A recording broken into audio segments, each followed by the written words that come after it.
Good evening, everybody.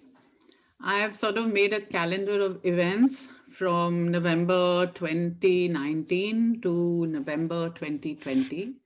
And in my head, I just wanted to put all of these things down.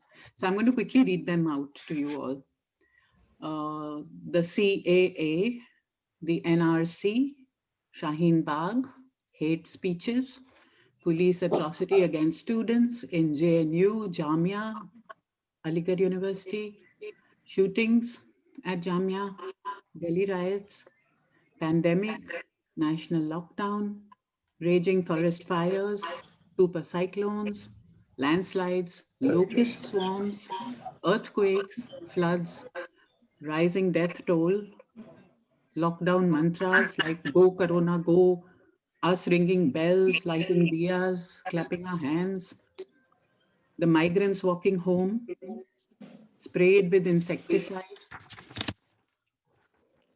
migrants killed on roads and railway tracks, children being born on burning tarmac, hunger, joblessness, loneliness, isolation, depression, rapes of young girls, children, Dalits, innocents in jail, students, activists, academics, intellectuals, musicians, stand up comedians, conspiracy theories, politicians and their games, Sushant Singh Rajput's suicide and its fallout, media lapdogs and blacklisting of certain channels, Kangana's heroics, drugs in Bollywood, Arnab and his arrest and consequent release, the Supreme Court and its interventions, terror attacks. Where are the human rights? Where are individual liberties? 1 year of Article 370 in Kashmir, the Ram Temple in Ayodhya, the Bihar elections, the fallout of what happened in MP with the government getting toppled, defecting of young leaders like Scindia, activists and political opponents, dissidents jailed, denied basic facilities like sippers, laws like love jihad and farmer laws, the present day agitation, especially here where I'm sitting in Amritsar in Punjab. This is what I remembered, so I just wrote it down. This has been a year that has brought us pain, it has brought death, disaster as we grappled with an overwhelming pandemic and its many fallouts. We witnessed growing divisiveness, hatred, regression, terror, isolation, depression. Many of our friends and relatives have died. And in the middle of all this, the most astounding and amazing discussions and conspiracy theories have been put out on television every night. One would laugh if it wasn't so frightening. Our discussion this evening is based on Pallavi Aiyar's wonderful, beautifully produced, thought-provoking book of essays called A Thousand Cranes for India, published by Seagull Publishers in Kolkata. The 23 pieces here of prose and poetry and reportage by some of the country's best writers seek to create an army of words to combat this milieu of hate. Will this army succeed? I think this and a great many other questions are what is going to be posed and what we will listen to this evening. Pallavi is an award-winning journalist who has worked as a foreign correspondent for 2 decades, reporting from China and Europe, Indonesia, and Japan. She's written several books, including Smoke and Mirrors, Chinese Discourse, Punjabi Parmesan, and Babies and Bylines. Jonathan Gill Harris is a writer, professor of English at Ashoka University, and has authored many books, including The First Firangis. Samrat Chaudhary is a columnist and author and a former editor of newspapers in Bangalore, Delhi, and Mumbai. And speaking to them this evening, we have Mandira Nair, senior special correspondent. She works with The Week and she writes on history, culture, and foreign policy. She's worked with The Hindu and The Telegraph and has worked closely, I think, also with her grandfather, Kuldeep Nair. And I know that she's visited Amritsar many, many times. And Kuldeep Nair is somebody that people in Amritsar love and revere. Welcome all of you to Majha House. And Mandira, can I now request you to please take over the conversation? Yeah. So good evening.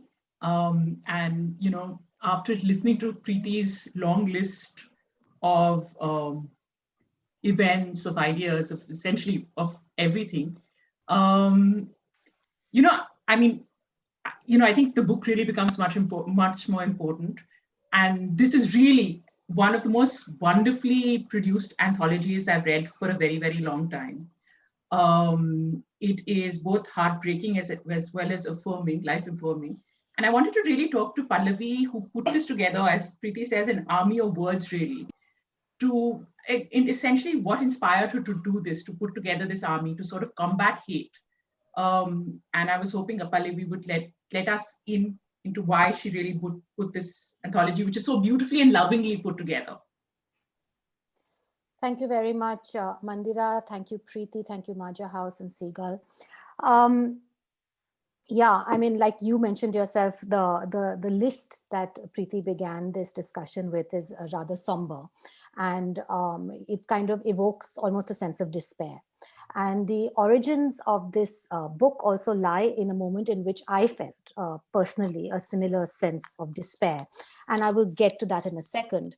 But one thing I do want to point out is that it took me quite a long time to sort of conceive of, curate, get this book off the ground, as it were.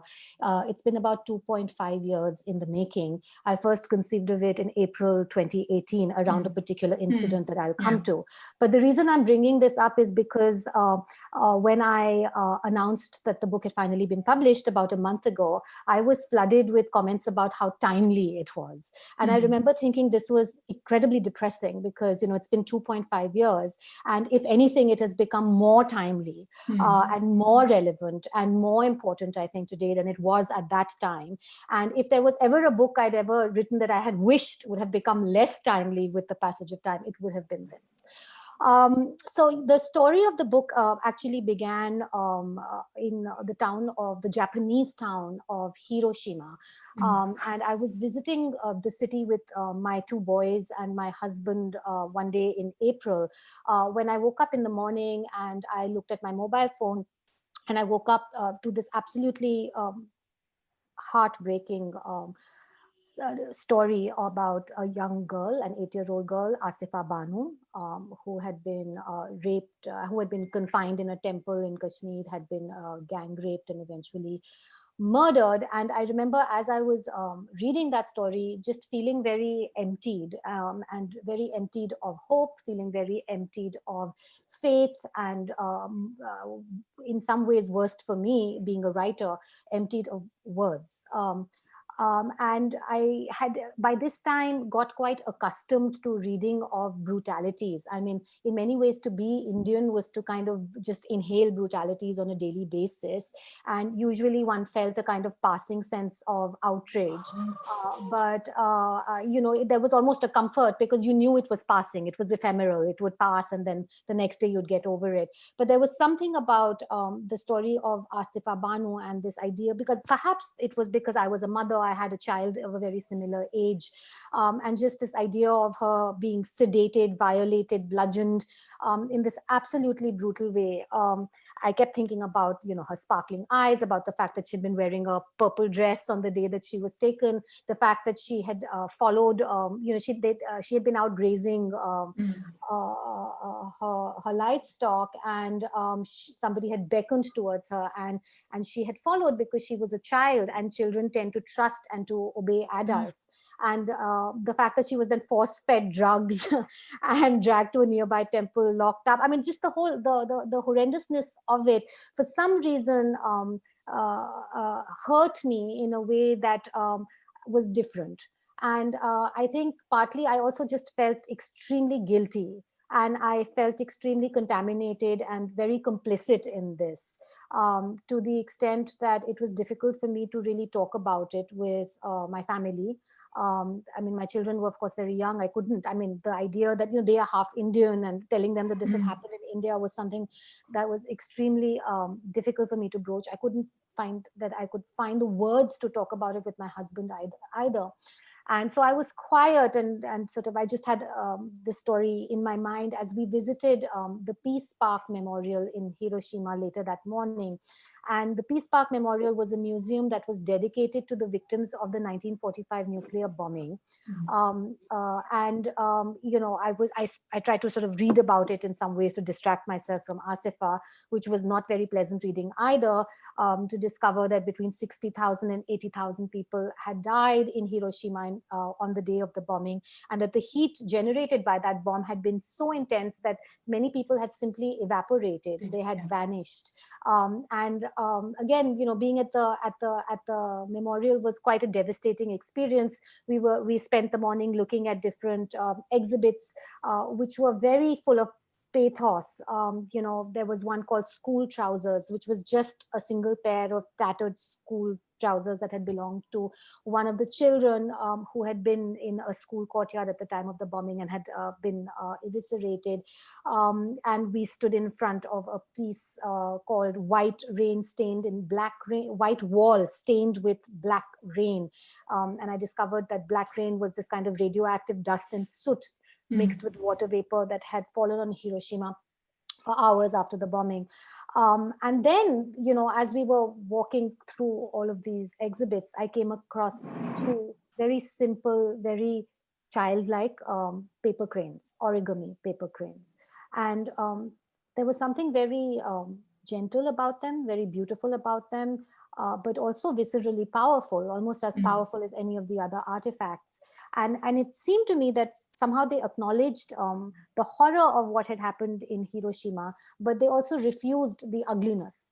And these were not the first paper cranes I'd seen in Hiroshima. The crane had become very emblematic of the city, and everywhere that you went, you would see skeins of them hanging in front of hotels, hanging in front of office buildings, restaurants, and so on. Over the years, school children from around the world had been folding paper cranes as a kind of symbol of peace and sending them in. So I kind of delved a little bit more into what the story of the paper crane was, and discovered that it had to do with a young Japanese girl, Sadako Sasaki, who had only been 2 at the time of the bombing and had survived the bombing, but not for long because she had developed radiation-related leukemia. And when she was about 10, she was lying in a hospital bed dying and desperately folding paper cranes, because there was a legend that said that if you fold 1,000 paper cranes, your prayers, your wishes will be answered. So Sadako Sasaki died, but before she could complete folding the 1,000 paper cranes. But various school children and friends of hers stepped in to complete the 1,000 scheme. And the crane somehow took wing in the global imagination as well, emerging, as I said, as a symbol. And this was a symbol that was sort of very multiple in its symbolism. It had to do with apology, it had to do with healing, it had to do with resistance as well. And of renewal in the face of devastation. When you go to Hiroshima, that's something that very much strikes you. And I had a thought at that point of time that all that sort of devastation that I had felt upon reading about Asifa Banu, that despair, was very counterproductive ultimately. I mean, what would it lead one to do? All it could persuade you to do was in some ways to just give up. And I felt that no matter how difficult it was, that was probably the worst thing to do, to give up, and that I would not allow myself to be felled by this hatred, and that in some ways one had to fight, one had to stand up in whatever way that one could. And in some ways I felt, of course, whatever I could do would be pathetic and symbolic, and ultimately you sometimes have this feeling that you're fighting with words when what you are fighting is disproportionate to those words. True. But still, this is what I had. And so upon returning to Tokyo, I was living in Tokyo at the time, I sort of did a kind of appeal on social media for people to fold origami paper cranes as a symbol, and as a kind of way of reclaiming their sense of their sense of what their India should be like. And it met with quite a powerful response. And I ended up having people folding cranes from all over the world, from cities all over India. And it was at that time that somebody suggested, my literary agent, who's also a crane folder, suggested that perhaps we also do a book out of this. And then I thought, what would a book look like? And I imagined trying to get a diversity of voices and a diversity of different genres and styles that would look at pluralism, and that would also look at all the different ways in which in India we divide ourselves. So to look at the fault lines of hatred, to look at the fault lines of bias and division. So, including gender, including caste, including religion, including region, including class. Unfortunately, we have such a surfeit of these. Yeah. And I reached out to writers whose work I admired, people who were friends, people who I'd heard of, and mostly I met with quite a positive response. And we were able to collect 23 pieces, as mentioned at the beginning: reportage, stories, poems, memoir, comedy, polemic. So I think and I hope that it kind of represents the complex and enriching diversity that India demands and deserves. And the one thing that is threading all the pieces together is the paper crane, right? That's why it's 1,000 cranes for India. And I left that very much up to the individual writers about how they would go about doing that. And I think part of the pleasure of the book is the extraordinary way in which the crane mutates in each piece. And it's metaphorical in some, it's symbolic in others. It actually has a concrete role in some of the stories. Sometimes it just appears as a decoration hanging in a room in the background. Gill, who's here with us today, he deploys the metaphor of folding and unfolding, of secrets, I think to great effect.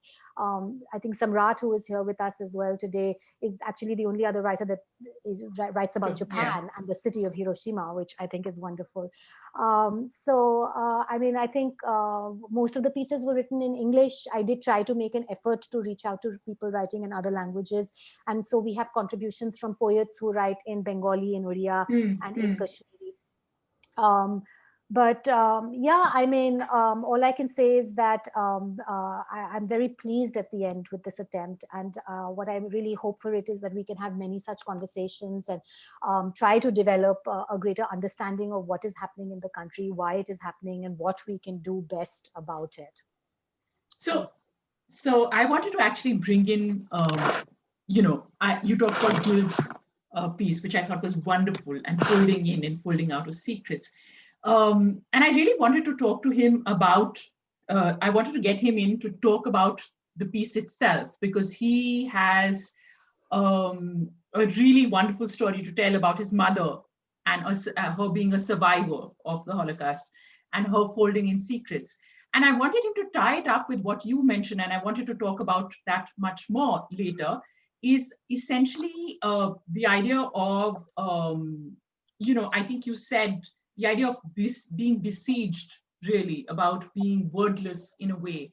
When, after all, as journalists, all we do is deal with words, right? And Asiya just sort of left you empty, right?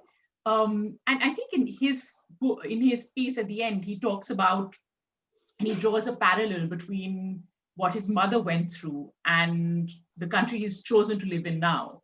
But can he talk? I was wondering when you could talk about folding in secrets and how that really ties up with how you see India really now. Could you come in? Thank you. Jonathan, yeah. And thank you for inviting me to take part in this.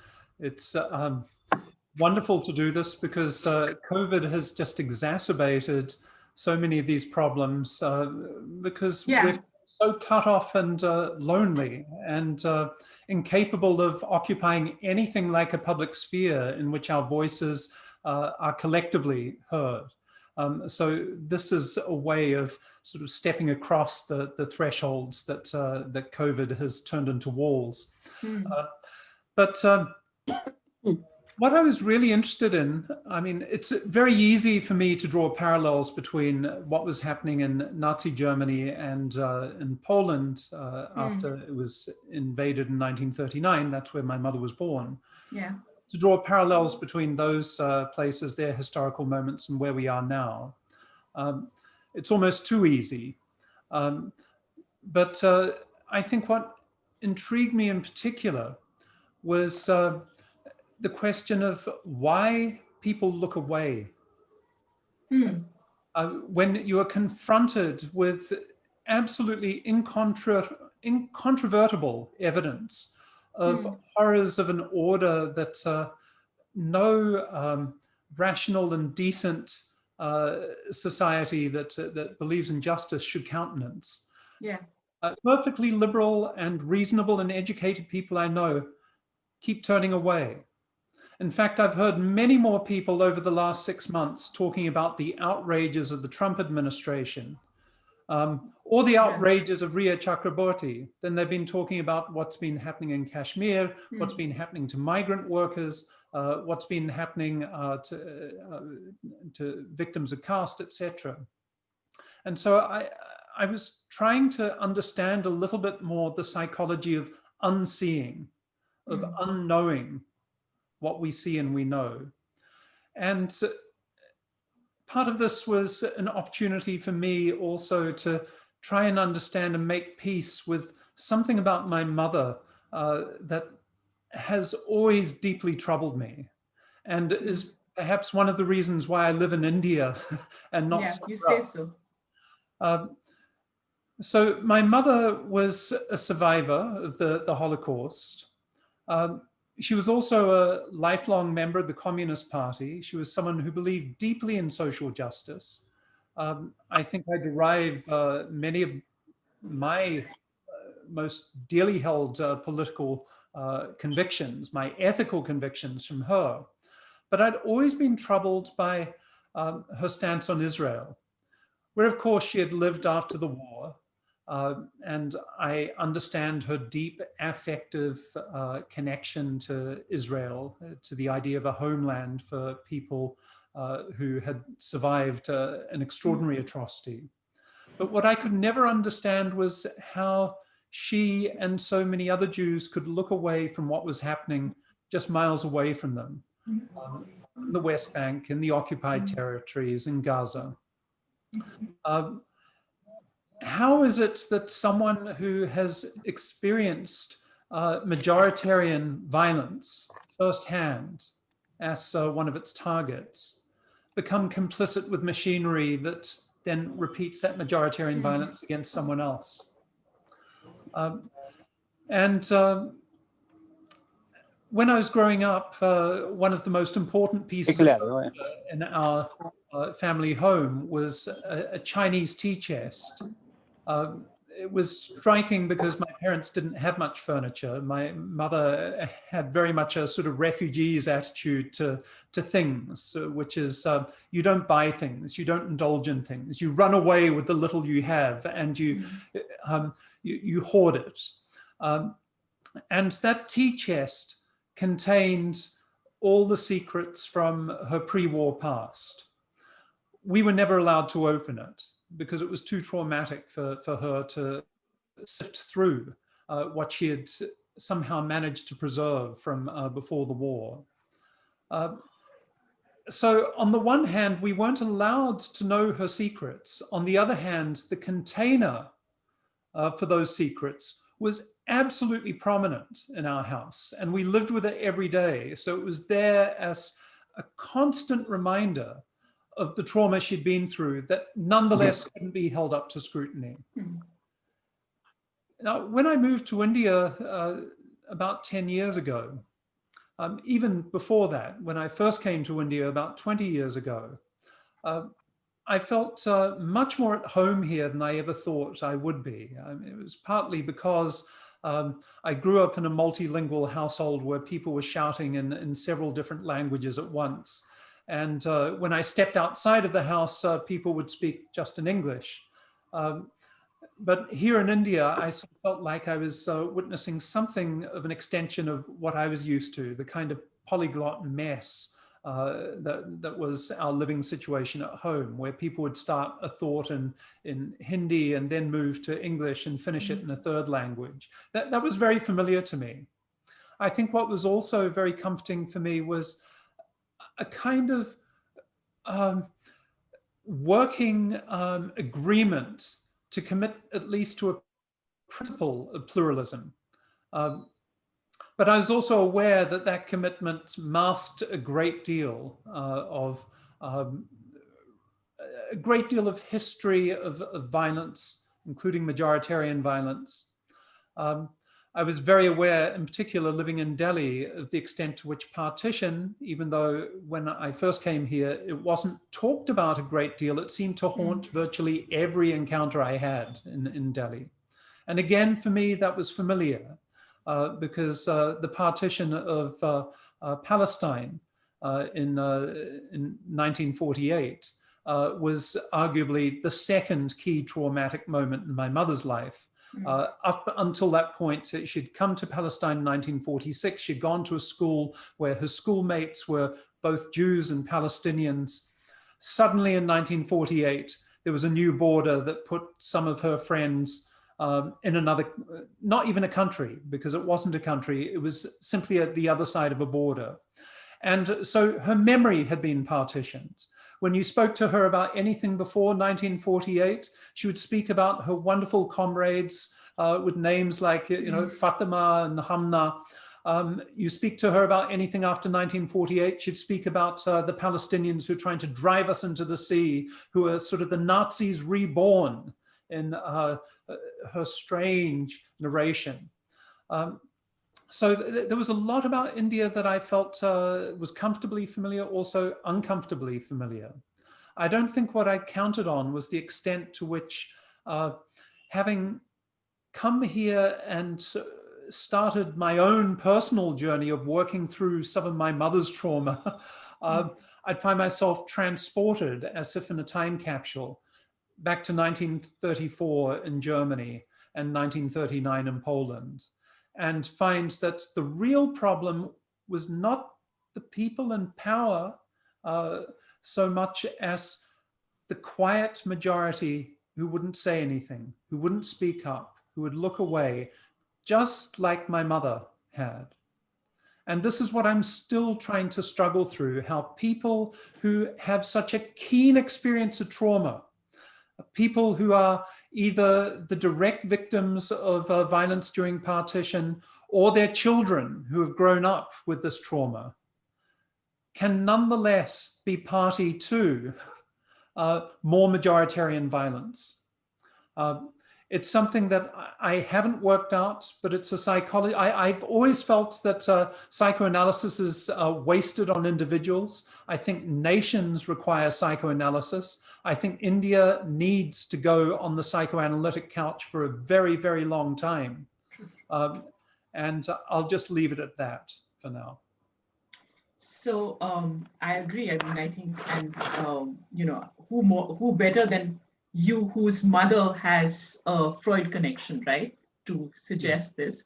But I would like to now bring in Samrat, because you've talked about borders and you've talked about partition, and his piece really looks at one of the most obvious, let's say, divisions that partition left, which sort of still keeps us inside outside. I think Pallavi, right, in the beginning of in her piece, talks about essentially how how we all are different parts of, how we're all mixed essentially, and how we're not one, how media forces you to have different identities, how we are different identities.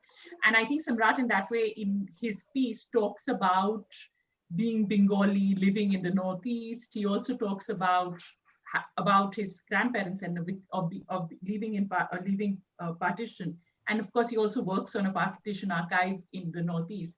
But I wanted to ask him really about this, just the first division we really have, the first division between Pakistan and us, between that which sort of is defining, as Jonathan says, our trauma, and the experience you really had in Japan with well, on the map, Indian, but from Gilgit and Aziz. So can we talk about that? And can you talk about that, about your experience with Aziz, who's Pakistani, and the friendship that you've sort of started from there, from Hiroshima, I mean, Japan, and then your visit to Hiroshima, which I think is very interesting.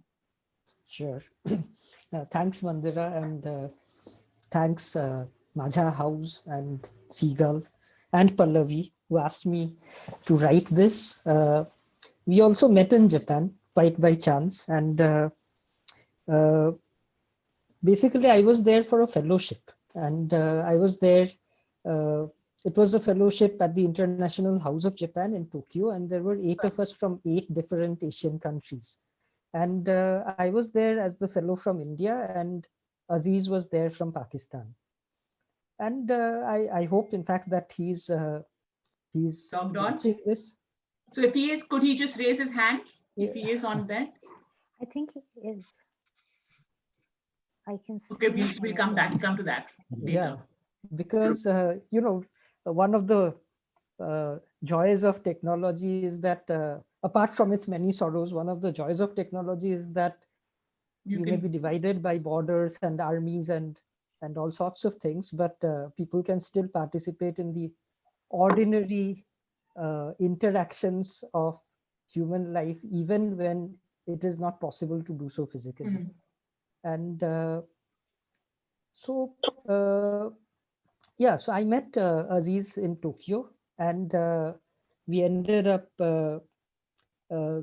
traveling to Hiroshima together, an Indian and a Pakistani. And as it happens, of course, Aziz, as you mentioned, is from Gilgit, Pakistan, which of course on Indian maps is part of India, and we call it Pakistan occupied Kashmir, and Pakistan calls it Azad Kashmir.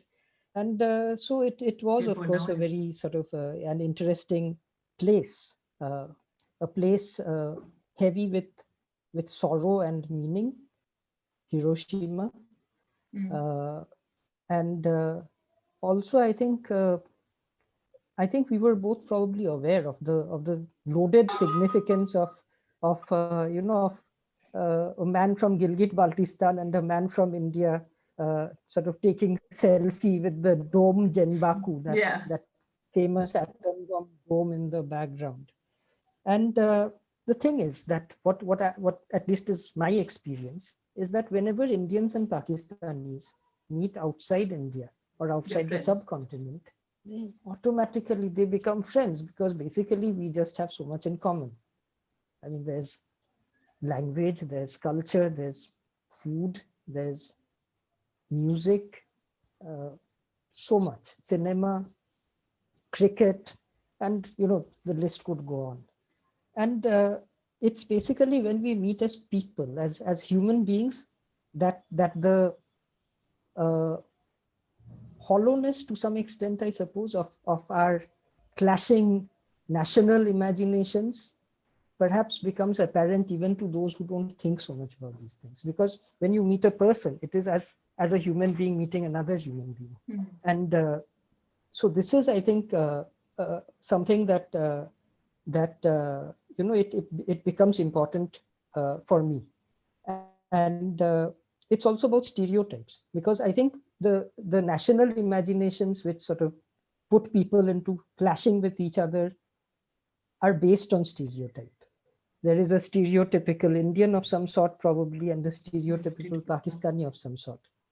But of course, India is far too diverse to allow for any stereotype, because I mean, let's say that you know, right now we try to come up with an idea of a stereotypical Indian who is going to be the, you know, stereotype of India. Is it going to be a male or a female? Is it going to be you know, Bengali, Kashmiri, a Tamilian, Punjabi? You know, what language is that person going to speak? Is it going to be a Hindu, Muslim, Sikh, Christian, or some other religion? You know, so automatically, you know, the idea of a stereotype falls apart when you try to bring it down to a physical identity, to a person. And so I think, meeting people, meeting Aziz, for example, and the interaction we had, the conversations we had was very enriching and very instructive, because I also became aware. I have not been to Pakistan. I'd love to go, but it has not happened. And I became aware of the diversities that exist even across that border, and that they really are a lot like us, actually, and that pluralism is fact of life on this side of the border and on that side of the border. And if we are ever to get beyond hatred, I think it must probably start by recognizing this actual pluralism which exists. Okay, so taking off from there, I would like really to look at what lies really at the heart of the book. Essentially, what Pallavi said, sending 1,000 cranes out, right? So a prayer really for pluralism, a prayer for sort of combating the hatred. And I would like to really talk about something she talks about in the book, and she says when she started, where, Pallavi, you said that it left you wordless, right? And for a very long time, Asifa, you couldn't even talk to your son. You didn't have the words to talk about the outrage you felt. And I think all of us have had that one moment, right? For you, it was Asifa. For me, I remember I just had twins, and it was Junaid, the little teenage boy who was brutally murdered in a train and he was coming back from Eid. It's just the fact, and I think it happened for 2 hours. Nobody claimed people just watched it, and they just walked past. That's what Jonathan talks about, right? Which is what I was asking, where he talks about why do people turn away, folding in, and I want to come to that too. But I really wanted to talk about being a journalist, being somebody who deals with words. All of us do. Samrat does. Jonathan does. See, how do you really, when Natasha Badvar in part of the scene talks about this moment where she says that she, as a journalist, doesn't allow herself. You're not allowed to feel for your story, and you're sort of going past it. And I wanted to talk to you about that, the feeling of being benumbed as you start your piece with. How do you really deal with that? Can we, with that army of words, actually fight this larger than life hatred? And can you talk about that? Whether you feel that the army has gone out and done anything. Yeah, so there's a couple of questions in there, right? One is about the whole issue of being benumbed and how you deal with that. I think it's vitally important to move beyond the being benumbed. Yeah, I think we've all been there, but that I think makes you very complicit in this turning away. When you become numb, and I think in fact that's one of the reasons why people who have experienced a lot of trauma and have a close experience of trauma, as Gill talked about, in fact very often do turn away, because it has this tendency to make you numb. And I have seen that not only in India, but I spent many years in China as well. I lived in China for 7 or 8 years, and again, it's very similar over there. Like people who had actually experienced the Cultural Revolution or some of the worst outcomes of what happened under Mao would often be the ones that would be quite supportive of the Communist Party today, and rather than and the least interested in actually talking about it, the least interested in digging it up, the most into saying why bother talking about it, not wanting to have this conversation with their kids, not wanting to have memorials erected to what happened to their relatives during the Great Leap Forward or the Cultural Revolution. Very, very strong urge to just let sleeping dogs lie.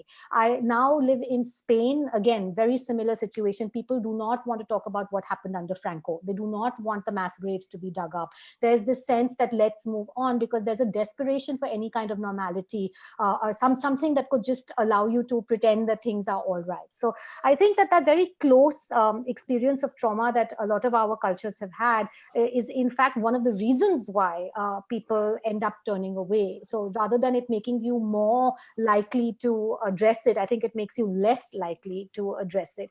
And some of it is just this numbness that you feel. I mean, there comes a point where as human beings, I think, you just get discouraged. You feel small and you feel unimportant, and you feel ultimately the best you can do is to shut up and just try to make the best of the cards that have been dealt to you rather than to make a change.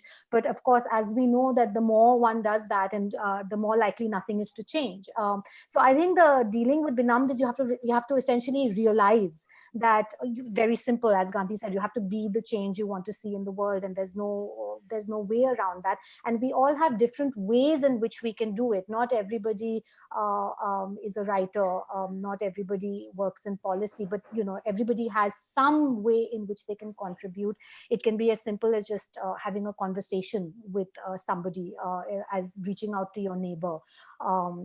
It can be in very, very small ways, but if we allow ourselves to become numb, we give up, we are defeated. So I think it's very important to keep that feeling alive. And I also thought it was interesting, the point that you made earlier about how the moment that came for you, like we were talking about these inflection points when we somehow feel very stripped. And for you it was Junaid, and you mentioned that you had just become a mom. And I also mentioned in my piece about maybe it's because I'm a mother and the whole Asifa Banu thing. But I think why that's interesting is that often, ultimately when you are in these situations, it helps you to transcend this us and them and make you really realize the essential humanity of people, that a child is a child. And it's very, very hard, I think, particularly when you are confronted with children, to hate them and other them. It is this very universal thing, which gives me hope. I mean, I do feel very deeply that all of us as human beings have it in us to have a more universal sense of just being human. And to be able to transcend some of these things that have been taught to us about othering and hating and so on. So yeah, I mean, whether this army of words will be successful or not, it's of course the million-dollar question. Ultimately, I also can't help occasionally feeling that this is just preaching to the choir. That ultimately we end up just echoing each other. Everybody who's here at Majha House probably already has a certain sympathy to what all of us are saying. And of course, it becomes quite essential to try to cross that divide and move beyond people who are already sympathetic to you to people who are not necessarily sympathetic to you. But I assume that the best way that we can do that is again through telling stories. I mean, they have been told certain stories, they have certain narratives, and I think the best way to combat a narrative is an alternative narrative. It is the way all human beings make sense of the world. So words continue to be important, and I don't think that they are impotent. Okay. Saying that, I think that, what Samrat says in the book, this thing where he talks about simple acts of compassion and kindness, and essentially that is what the children's, what starts with Hiroshima, right? So it starts with the children with the museum. Wasn't it a museum, right? The big children tower, isn't it a children's? Yeah. No, it's part of the Peace Park. Yeah, right. So it's this thing. So essentially, do you think that, Samrat, that living where, do you really think that small acts of kindness, like for example Aziz, and you talk about breaking stereotypes, do you think that in the larger piece of confronted with this whole troll army, for example, can you use can compassion matter? Can one simple act of compassion cause change? Well, who knows?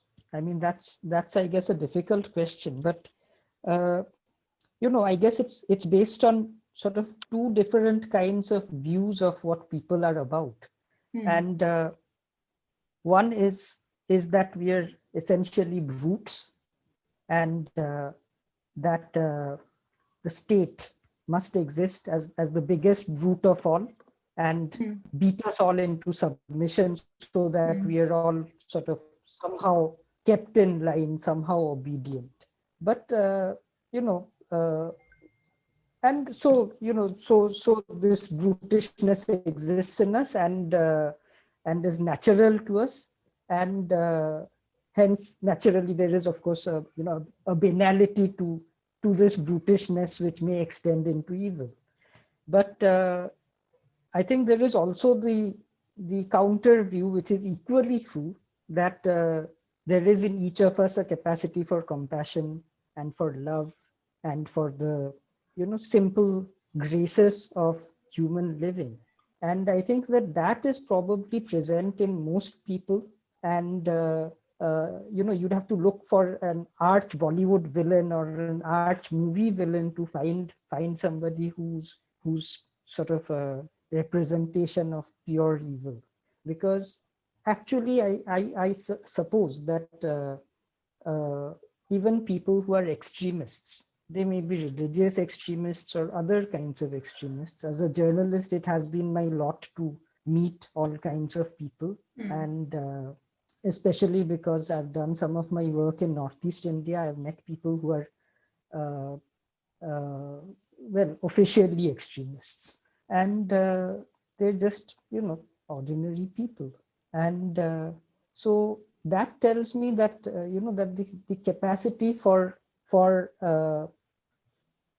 both being human, being kind, being accepting of other points of views, and of being absolutely brutal probably exist all around us, in all of us.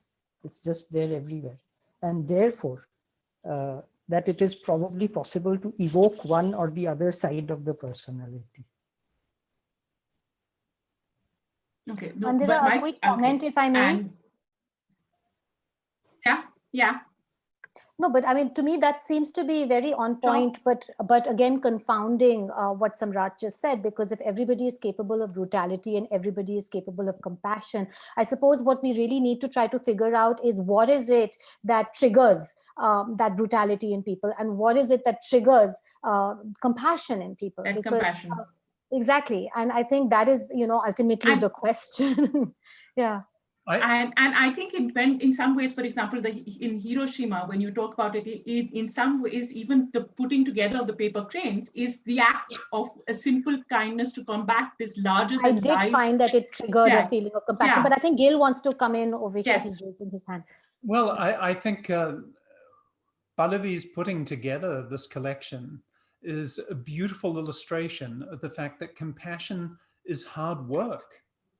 And it's, yes, we're all brutal, all capable of brutality, we're all capable of compassion, but I hate to say it, brutality in some ways comes much more easily to us. There's a way in which brutality makes the world much easier if we can say they're responsible for everything that is wrong. They need to be wiped off the face of the planet. It's much easier than thinking across difference and saying they're different from me. I can open myself to that and learn from that. It takes work. And we're living in a society of instant gratification where, thanks to our smartphones, thanks to the technologies that are available to us, but also thanks to the seeming impossibility of so many of the scenarios that we find ourselves in, we want instant solutions. Whether we are sort of bourgeois armchair types, or whether we are working in impossible scenarios far away from home, we want instant wealth, we want instant solutions, we want things to be made easy for us. And when there's an entire apparatus, a state apparatus, that is giving those easy solutions to us in the form of hate, it's pretty irresistible. It means that we just have to redouble our efforts to work hard at resisting those easy solutions, resisting the laziness of hatred. Okay, but can I ask you another question? You talk about the partition, we talk about brutality there. That was also a point of time. There was also some compassion. My question is that even the idea of India, there have been, Indians haven't changed. Something else has, even in that, it's, you talk about the moment, when your mother who had a 3-year-old nephew, right, when she's torn apart, or she does, and you say, why is it that everybody in that building didn't come across and say something, right? Why did they turn away? My question is the idea of India, really, and you've talked about, Pallavi talks about it, and Preeti's lists it. We were different. You came here looking for that plurality. What has changed? It's not as if the past was any kinder, right? It's just that, and it's not Twitter that has changed the world either. I mean, I would like to say that all the idiots have gathered in Twitter, but what has fundamentally changed? How can a simple act of compassion bring hope? Essentially, my question is, do we have hope?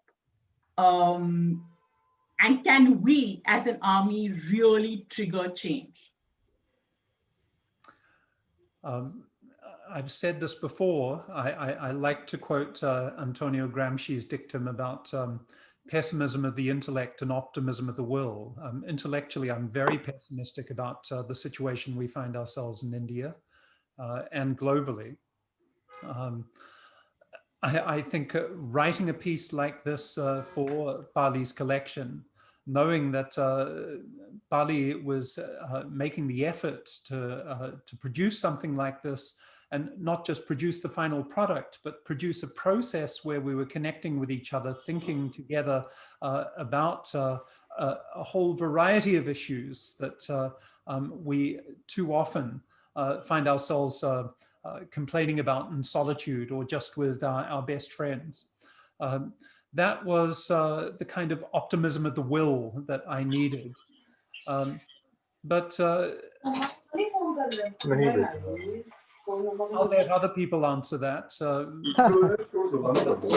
I think we are actually, I think India has changed, and I think people have changed. I'm less optimistic about the idea that people are fundamentally the same from society to society. I think the world we're living in now is and it puts many, many more pressures on us. It's become much easier to hate in this world than it was even 20 years ago.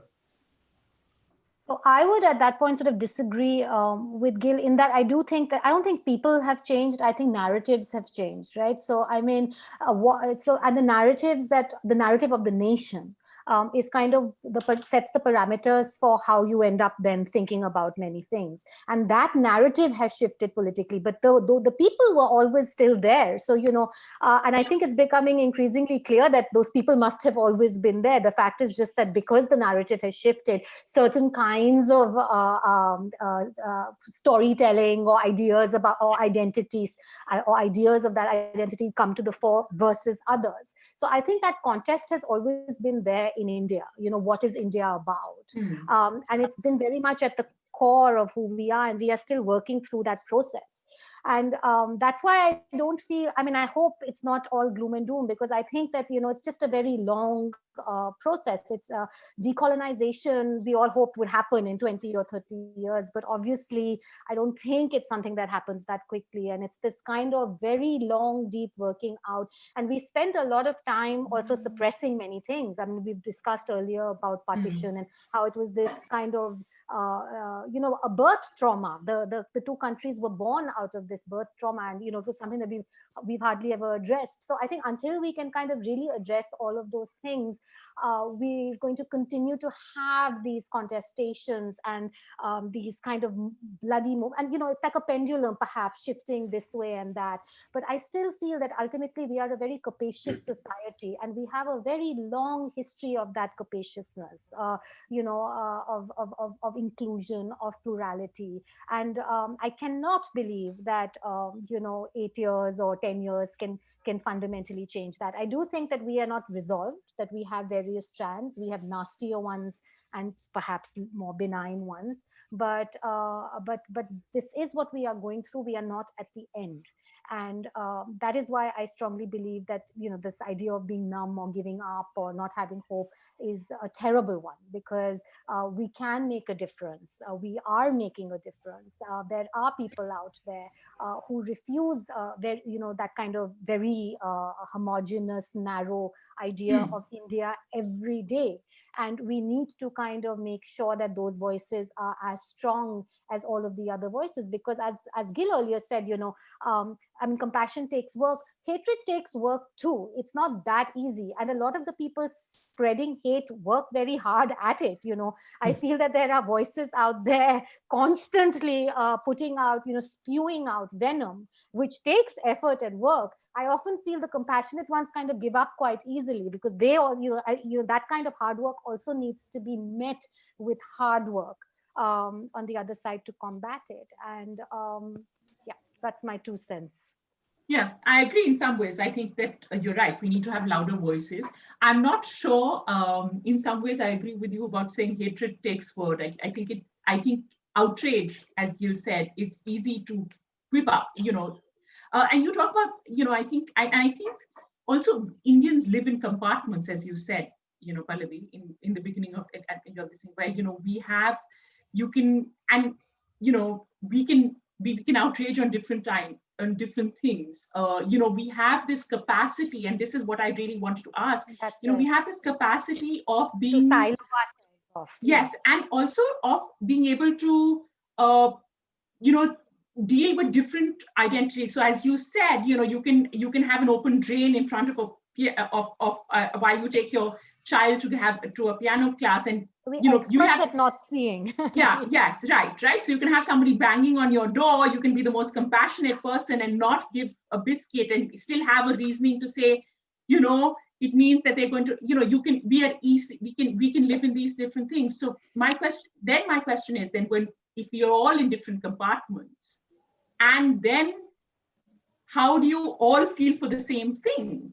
And the idea of India is our idea, and then are we not going back into the problem that all liberals have? Is our idea of India, this liberal idea, sort of also hard work and learned, and then therefore does that idea, the other idea, not exist itself? And would Samrat want to come in? Okay. And if we can find Aziz here, is Aziz here? We're hoping this is hope, really. Yeah, I'm hoping he's tuned in. He actually if you look at the chat, there is I think there was. So while you're looking for him, I'm hoping that Aziz is there, and that's going to sort of reawaken and sort of reaffirm that there is hope out there. 1 second. While you're looking for him, I'll try and think about what you just said. So, I agree with what Pallavi was saying earlier, that it does, of course, obviously, a lot of it comes down to nationalism and what it means and how it's constructed. And I think there's a very big misunderstanding which seems to have sort of caught on all around, that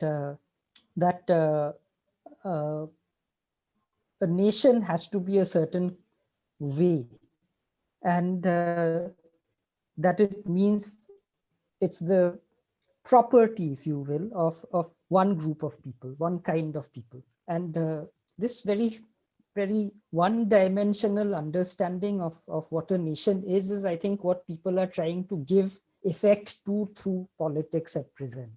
And that is working its way through societies, not just this side of the border, but also that side of the border. So Pakistan has tried to purify itself right from the moment of its creation, and that quest for purity has already caused it to suffer yet another partition when Bangladesh split away. And I see similar tendencies now in India as well, where there is a quest for purity, and there is a very narrow, unidimensional understanding of what it means to be Indian. Nationalism is being conflated with one particular identity.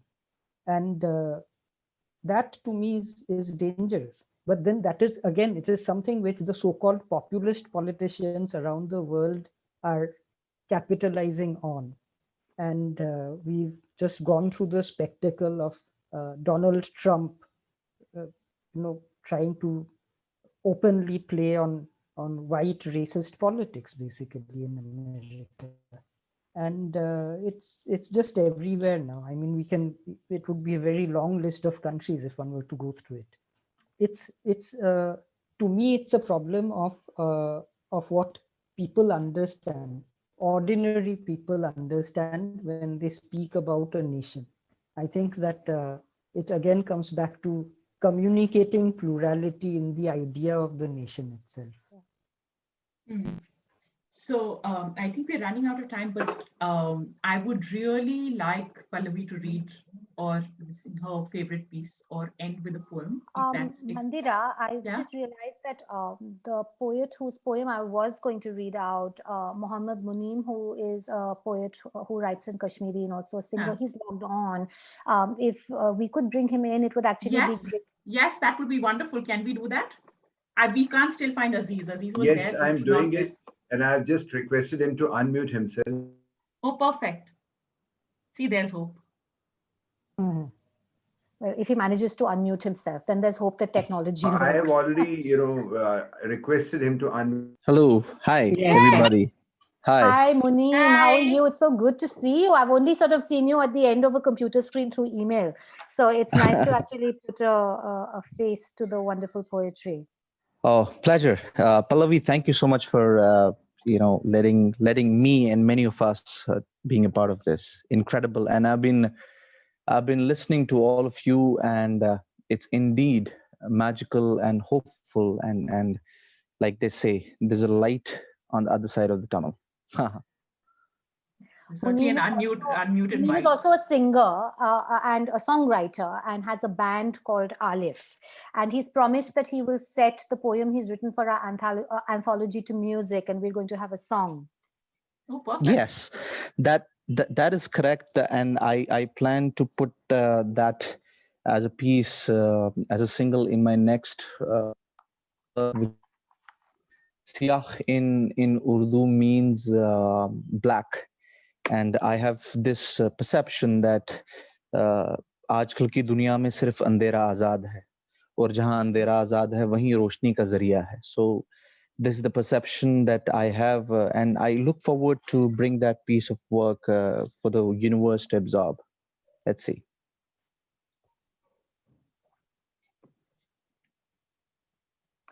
So Read out the poem to us, yeah, please. read out the poem. If he has the copy, do you have a copy of the book with you? Please read.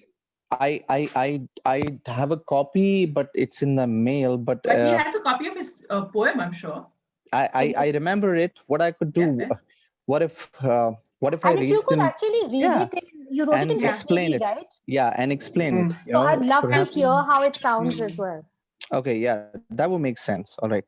So the unwan, as in the title of the poem is Korkun. Korkun in Kashmiri means which way, if you're walking in the middle, this side or that side.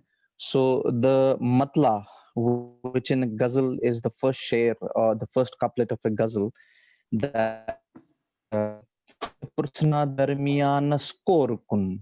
Ha me prutsna darmiyan skor kun dachne khover yirb ab skor kun. So the first line is Ha me prutsna. Didn't I ask the middle way? Where do I go? This way or that way? Dachne khover yirb ab. And then I decided whether I go this way or that way. It opens, the whole poem opens with a very pessimistic approach, and it gradually grows. But when I realized whether I choose this way or I chose that way, I know I am bound to, go in the whirlpool and absorb into the, whether you call I so feel like, because that is the strength of the poetry. When you write poetry, it gives a perception to the reader or the audience to make it own. And then if we go to Anigota Thandan Chi Mei Vaiti. which means darkness is seeking, reaching and seeking out to me, like he following me in the streets. I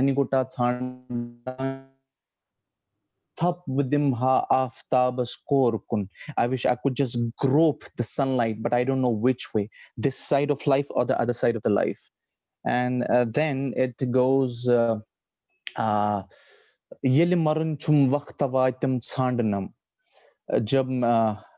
जब मेरे मरने का time आएगा, when it's time for me to die, they will, they'll come and seek me. Yel maran chum waqta vaitam tsandnam chus buromud bront kalas korkun. But when they try to find me in the time to go to the other side, but they don't realize, but I am lost right long before that it's my time. But which way? This side of life or the other side of the life? And then the share, the couplet that is the next one, is my personal best one. Best as in personal, favorite one. So it is Chusna earlim khunu zolum har pahar. Chusna earlim khunu zolum har pahar. I know I am not, I'm not a scholar in literature. I'm not alim. I'm not the best in whatever the world is, but I have burnt my blood in a frying pan. Imagine the sight: you just put your blood in a a full pan in oil and just burn it. Chusna earlim khunu zolum har pahar. Tasna karha har sawal skor kun. And I wish I would just make fun of all the negative critiques that happened to me in my belief, but which way, whether this side of the life or the other side of the life. And the last one, which is of course the crane part of it, the paper part of it, which I believe is or was also the purpose this whole poem was born. Safed kagzan prusnam bukus alif kya, the white paper from which we make the cranes. Safed kagzan prusnam bukus alif kya. The white paper asked me, who am I and what is alif? It's the makhta ka sher. Safed kagzan prusnam bukus alif kya. The white paper asked me, who am I and what. He's got mute. Yeah, okay. Yeah. Okay, I had got a call. So Safed kagzan prusnam bukus alif kya. Kairgar dupmas har kalamas. Aleph is an artisan of every thought, but which way? This side of the life or the other side of the life? So very positive and a confident thought, hope. Yeah, I wish good times very long.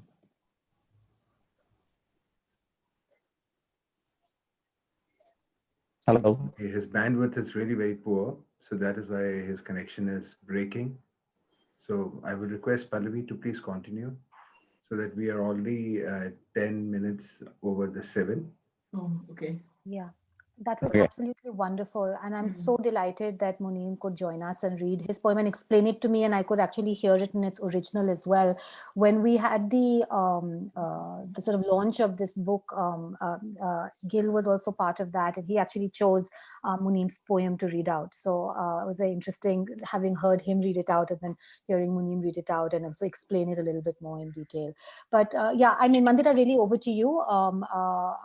If you want to bring the session to a close, I know we're already over time by 10 minutes. So I am going to bring that session to a close. I think that essentially I hope we ended on a note of hope. And I was going to ask Gill to talk about just his last thing. He wrote a piece about being a love jihadi, and he had a love jihadi prayer, which is a Hebrew thing. And I wanted him to just talk about that and end it, because that's really on hope.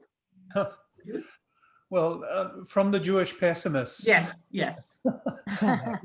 Hope from the Jewish pessimist. Yes, yes. So one of the central ideas of Jewish ethics is an almost untranslatable word called tikkun, which is sometimes translated as repair. And tikkun, you can tell that we are a deeply pessimistic people. Tikkun is premised on the idea that the world is broken. But we have a responsibility while we're here to do what we can to repair it. And repair, tikkun is not repair in the sort of modern sense of an absolute miraculous job, so things are just like new. Tikkun acknowledges we can never get back the world in its pristine wholeness. But what we can do is work to put together parts that are broken and we still see the cracks, but we promise to continue to work because of the cracks to make the world better. So I won't give you the Hebrew, but it does remind me very much of the hope that is expressed in some ghazals and even some Hindi film songs about the possibility of putting back together what has been broken in the hope that we can, through a process of ethical jugaad, make a world that is worth living in. So that, I think that's it. I think essentially, as let's just let the 1,000 cranes be sing, and it's a hope for India, and it's really hope that we can repair through our words and through our army of words, and really fight being benumbed. So that's it. Thank you, Mandira, for beautifully conducting this session, and thanks to Pallavi for this 1,000 Cranes for India. It's such a beautiful insight of the book, and I think probably in just a couple of minutes we all were able to get the gist of the book. And thanks to Majha House, of course, for bringing all such luminaries of the world on one single platform where we can. We could meet Samrat, where we could have Jonathan sharing his own personal experiences of the life. But let me share. It's always a yin and yang theory. Where there is despair, there is a hope.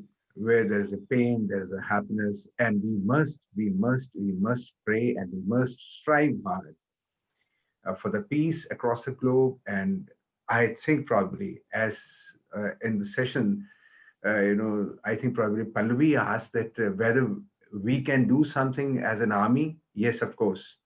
A single drop in the ocean carries its value.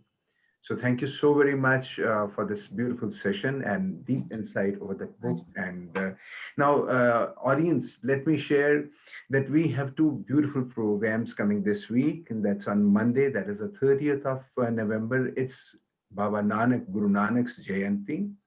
And Majha House is going to celebrate that Guru Nanak's Gurpurab, Guru Nanak's Jayanti, with Sarabpreet Singh. It's going to be a talk by Sarabpreet, and then his daughter, Meher, she's a trained vocalist, and she would be reciting the verses from Guru Granth Sahib, and her brother or her son would be accompanying on the tabla. And on December 5, we have Ramachandra Guha and Bishan Singh Bedi, who will be talking about the commonwealth of the cricket. So lots and lots of programs. Then we have Dipti Naval in the line, and so many programs in December. And ladies and gentlemen, boys and girls, I have mentioned in the chat box that if you are joining Majha House for the first time, do share your email ID so that we can communicate, we can let you know about the forthcoming programs, and then you can be the part of Majha House. And Majha House is growing. For the last 3 years, we are expanding our wings to the world.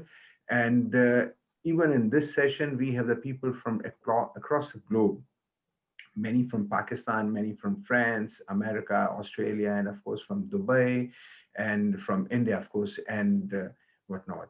So this evening, wish you beautiful and most blissful night. Good night and goodbye from Majha House. And please join us again over this page. And thanks once again, Majha House. Thanks, Preeti ji. Thank you, I Majha House. must put my feelings of gratitude to Preeti ji for bringing Completely. such beautiful souls, such enlightened souls to this platform, which is expanding. God bless you all. And with this note, I'm Arvinder Chamak and I'm signing off, and goodbye, good night. God bless you all. And today is my Good night. wedding anniversary. So Oh, happy anniversary. Oh my God. I hope you're not being, I hope we haven't kept you doing. God bless. God bless you. Right. Thank you all I very, hope there's very much. wonderful dinner to follow. I hope this is not the only in entertainment you're giving her. All right. Take good care of yourself. God bless you all. Bye Thank bye. you. Thank you Thank so you. much. Thank Bye you. bye.